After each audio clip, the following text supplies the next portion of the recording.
Coriandoli o riso lasciati a terra dopo il matrimonio? Attenzione, chi lo fa rischia fino a 500 euro di multa. L'amministrazione comunale di Castelfranco Veneto intende porre un limite ai festeggiamenti sul suolo pubblico in occasione delle celebrazioni matrimoniali.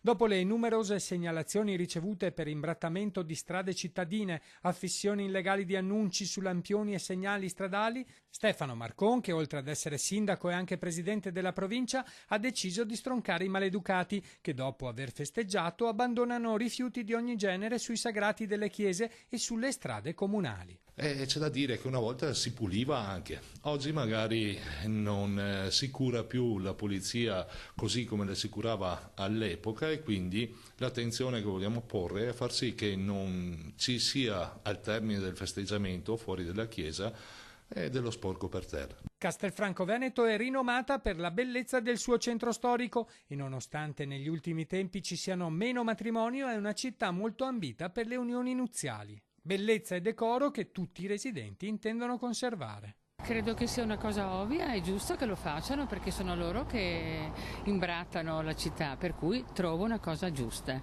Sì, sono d'accordo, bisogna poi riassettare come era prima. Ha ragione, la città deve essere pulita, è di tutti i cittadini, è il loro compito renderla vivibile visto che ci vivono anche loro. Perché si può fare anche a meno di sporcare per terra.